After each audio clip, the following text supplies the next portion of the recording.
You're listening to episode 837 of the Father Bills podcast.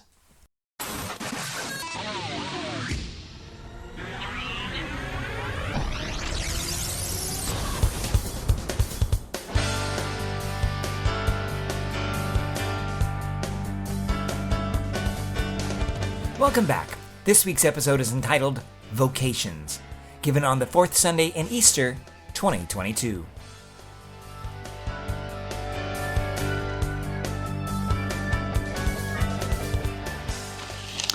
This weekend we have three themes coming together. Mother's Day, World Day of Prayer for Vocations, and Good Shepherd Sunday.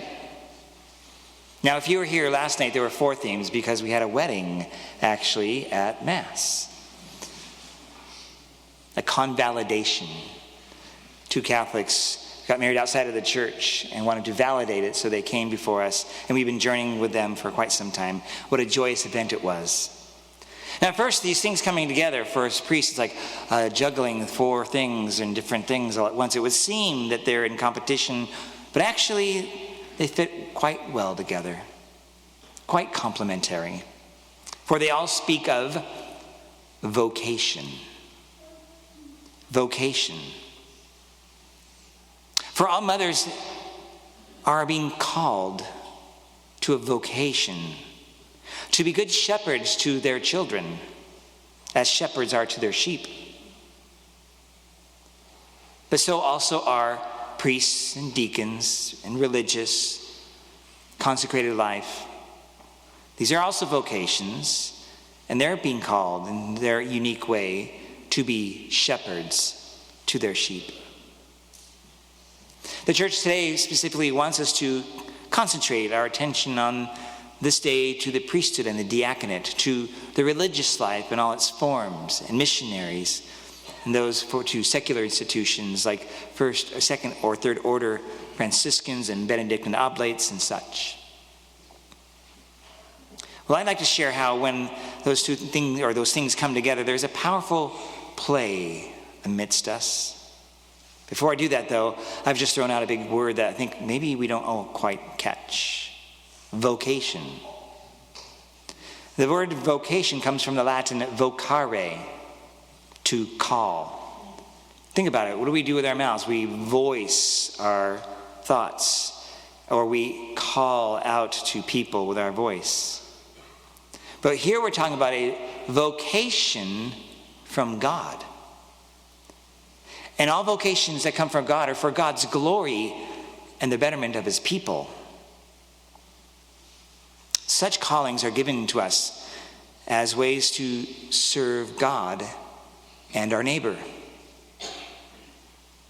In my early years, I found myself going to Mass because that's what we did. It wasn't an option. It's just what we did. And Holtzingers would be over here on the right-hand side, my right-hand side at Medford. So when I've gone over to Sacred Heart to offer Mass or hear confessions, sometimes I've even sat in those pews and I go, my bun prints were here when I was a little kid. That indentation was some of my family. But I didn't understand Mass. It was boring. The priest said a whole bunch of stuff that reminded me of the Peanuts cartoon when you go to school, like, wah, wah, wah, wah, yeah. And although we had a parishioner that thought they knew me when I was a little kid, I did not run around in the church. I would have been dead if I did that. Yet what was clear to me was my mother's life and her active participation as a Catholic in our parish. She, in her own way, proclaimed the gospel to my family, to my siblings. And while Dad was frequently on business trips, Mom stayed home for most of the time and demonstrated heroic sacrifice and joy raising us 9 kids. I'm the last. And I would like to think that maybe she perfected a few things, but I don't know.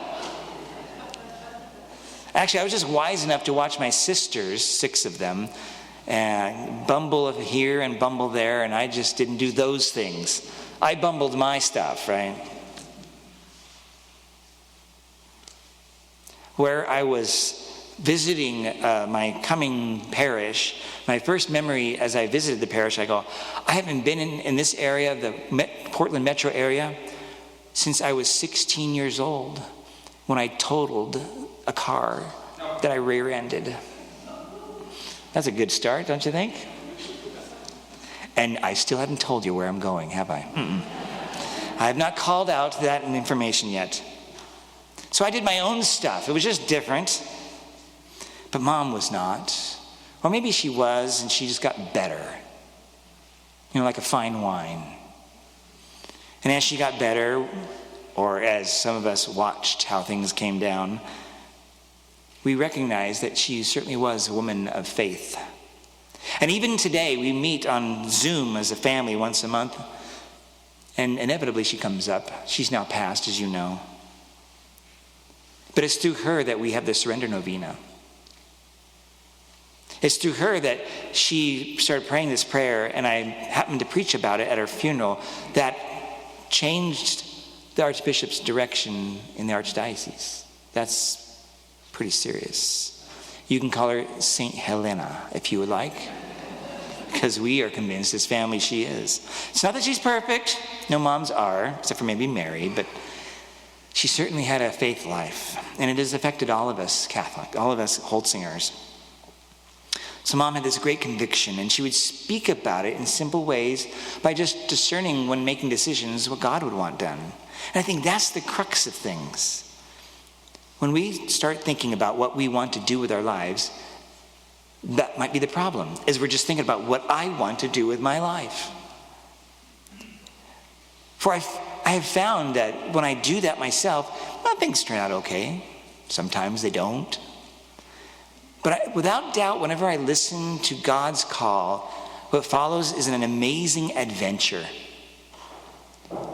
My time as a priest, now almost 22 years, July 1 will be 22 years. It has been certainly a great adventure. I have been and seen and been around things that I would never have guessed. From the immense accomplishments of people and highlights of people to the most tragic and sad moments that anyone could imagine. And I looked to my mom to see how she cared for people and us kids. Now eventually, as I was a young person, as a teen, I came to own my faith for myself. When I was confirmed, I was very aware of what was going on. And I credit my mom for that. I was looking around to see what spiritual gifts would happen in the community. Is there anybody going to be speaking in tongues? Is anybody going to be is there going to be a healing done at this Mass? The Holy Spirit's at foot in confirmation. If you're about to be confirmed, get ready. When I was at St. Anthony's in Tigard as a teen, the sisters moved out of the convent. The BVMs, the Blessed Virgin Mary sisters, we call them BVMs. Sister Rose, she moved out, and the convent was empty. And so, being the whippersnapper that I was as a youth, I lobbied this parish to give to the church, the youth ministry program, the entire upper level of that convent. And to this day, as far as I know, it's still there. The building is. And I think the youth ministry continues in that space. That's some 40 years ago, people. But I committed myself to Jesus, and it's been a wild ride ever since. I can recall things like this, because I had a bucket list. They didn't talk about bucket lists in my teenage years. That was a movie yet to come out. The Bucket List, by the way, it's a good movie. Watch that. I had some things I wanted to do if I was ever going to be a priest. I wanted to make sure I knew what I was doing before I decided to do this. And also, it was a really good excuse to put it off. So there was a deacon in our parish. I went to St. Anthony in Tigard because we had youth ministry, and I was deeply involved. Mom and Dad were like, you know what? I'm not getting in his way. He's going to church. So they go to Sherwood, and I went to Tigard. We didn't always go to church together. But I would sometimes go to St. Francis in Sherwood. And there was this young Deacon John Kearns. He was a good guy, great preacher, fantastic faith-filled person. And as he was about to leave, he told us he was being ordained and would be assigned in Corvallis. I'm like, oh wow, I'm going to Corvallis. I'm going to Oregon State. My dad walks up to him in his last day. He goes, my son is thinking about the priesthood. Go get him, Tiger. And so I spent all my college years with Father John Kearns there. And we'd talk and visit. I'd grill him endlessly. I started dating towards the last years of my time in college and a couple years after that. And he moved on to the pastoral center as the vocation director. And I got moved to Central Catholic in Portland, which is blocks away from each other. And then as the relationship ended, I moved out of Central Catholic High School and went to Tigard High School, my alma mater, where years before in college, I said to my best friend, his name is Terry Moore, I said, Terry, wouldn't that be awesome if we got jobs as math teachers and then for a year or two or whatever, and then we both went to like Tigard High School and taught in the same math department? It was through him that he recommended me to get the job at Tigard High School, and we were indeed in the same math department. So I started going to the church. I'm like, I'm going to go back to Sherwood, St. Francis in Sherwood. Guess who got moved to St. Francis in Sherwood? Father John Kearns. Like, are you following me? I had enough, actually. So after a couple months of teaching, I realized that I had done everything I ever wanted to do. Now, you may think I had a short bucket list. I just didn't get into all the details. So I made an appointment with him. I said, okay, I'd like to come see you. All right. He's expecting me to talk about my girlfriend and getting married, because we talked about getting married. He didn't know this, but we were talking about that. And then we broke, and then a couple of years later, I'm that Tigard. So I walk into his office, and I literally go, okay, you got me. I give up. He's like, what are you talking about? He's expecting something else, right? He's probably thinking, where's your girlfriend? He said, I have been thinking about this for so long, and there's no better time than now. And if I don't try or figure this out now, I will regret that I even didn't do it. And so I applied. And he tells a similar story. So if you want to double check, he'll tell you the same story. He's much more dramatic and theatrical about it than I am. So here I am now. I'm sitting in a room with Archbishop Leveda, soon to be the cardinal prefect of the Congregation for the Doctrine of the Faith. He's flipping through the documents. He's not really reading them. He goes, He sees my degrees at Oregon State. He goes, well, would you be interested in going overseas, maybe studying in Rome? I'm like, Archbishop, I am barely here. I don't think it's a good idea. I need to stay home. And I'm really glad that I said that, because he immediately went, closed the book. Okay, you're going to Mount Angel. Oh, okay. But I went to Mount Angel, like just barely putting my foot in the water of the pool. In fact, it was like that the whole first year, where other guys around me were like, I'm going to be a priest. There were 17 of us. They're all gung-ho, and I'm like, squeaky. When it was all said and done, 3 of us were left. Out of that class of 17, 3 of us got ordained. Yeah. Some people added during the course of my time, but if you just mark that first year, most of them left. They were either discerned out, or let's say the church discerned for them to move on. Now, 22 years later, I think I'll keep with this. I think this is a good gig. I don't know about you, but I offer this because it's a great adventure, and that's just some of the details. And it's only because I ask God what he wants, not what I want. And I kept asking that, what do you want? And yet I kept wandering from one desire to another desire.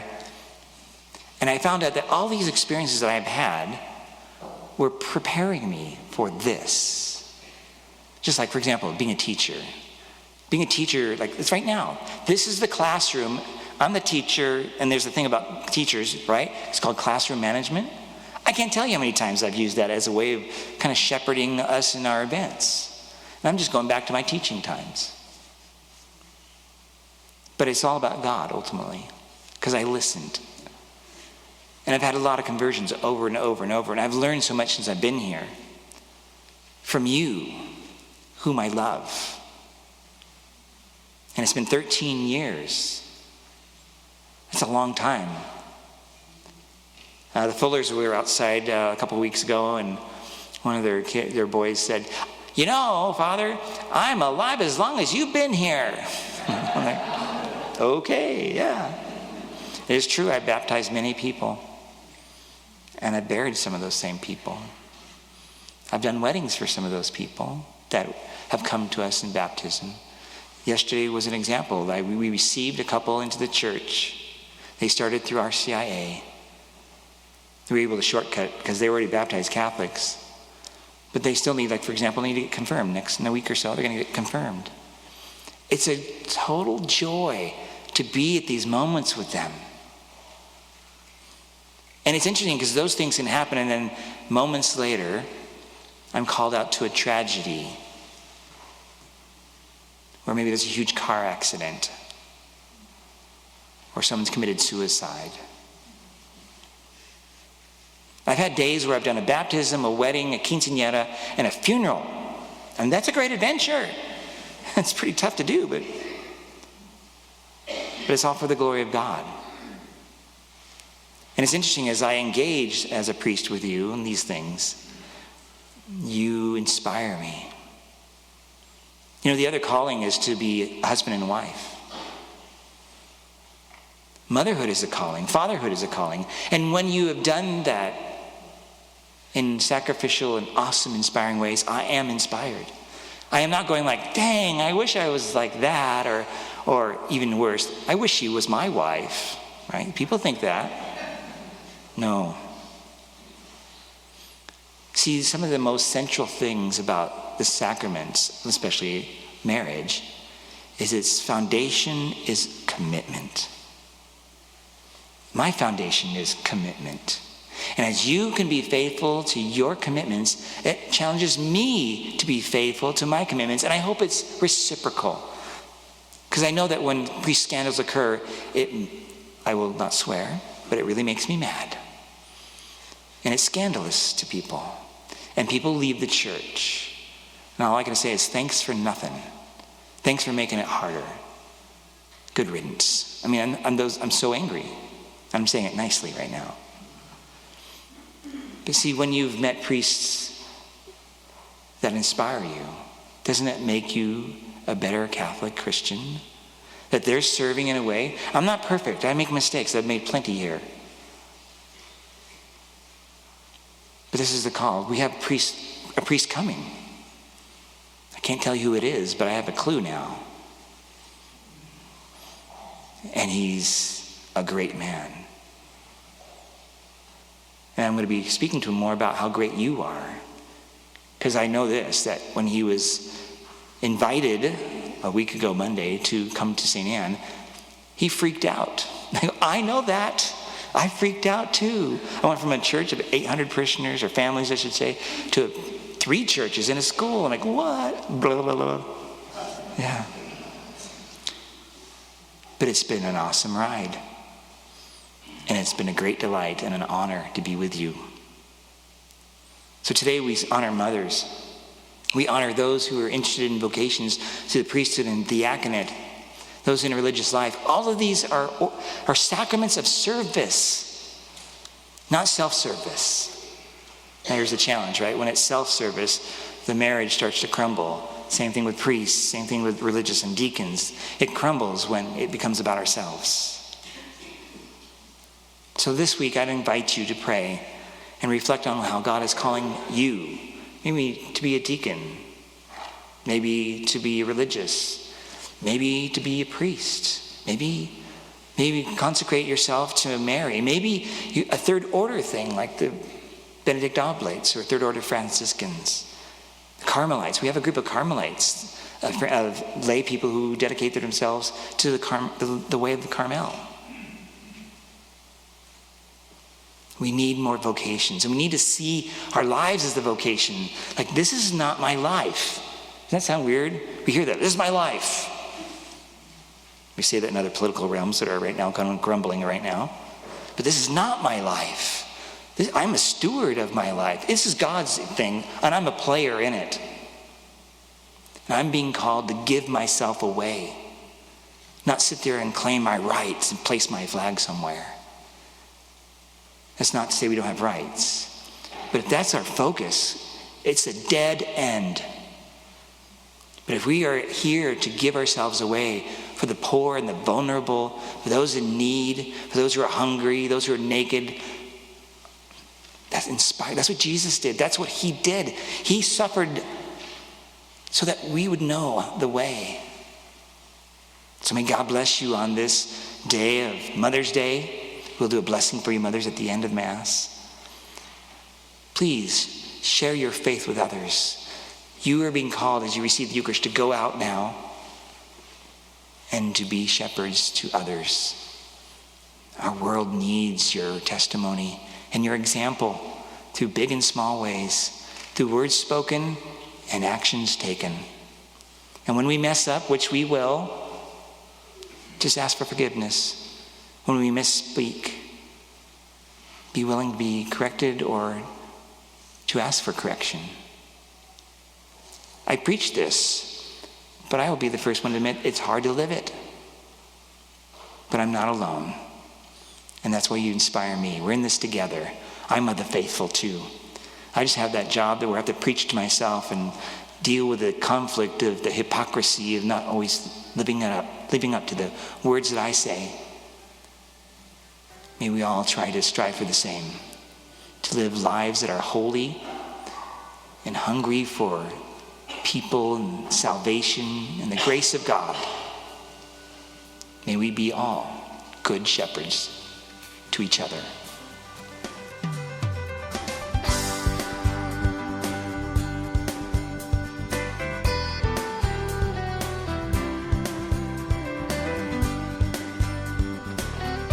Thank you again for listening to this episode of the Father Bill's podcast. Well, it's just about under 2 months before I will depart St. Anne here in Grants Pass and move to a new parish in the Portland metro area. People have been asking me, where is it? And I can't really share that at this moment, but it'll probably be public or be able to be public on Memorial Weekend. So look for that. I'll be podcasting or putting a live stream out or just a Twitter comment, who knows exactly, but I'll make sure as soon as it's public that I can speak about it. I will do so because that's a lot of stress for folks and it helps us prepare ourselves. And I'd ask that you would start to pray for the person that will follow me, my successor, whatever the priest will be, that he will be prepared, he will be holy, and I have great hope and confidence in the Holy Spirit that that'll be what happens, and he'll be well prepared from his previous experiences, and he'll be the right person at the right place for the right time for St. Anne and our missions. If you have any questions or comments, I encourage you to go to my website, fatherbill.org, FRBILL.org. There you can see what goes on in my ministries, podcasting or other things, my blog, which is typically what I put in my bulletin letters, so you can kind of see that. If you have any questions, you can also email me right from the webpage. In the meantime, may God bless you and have a great week. Bye-bye.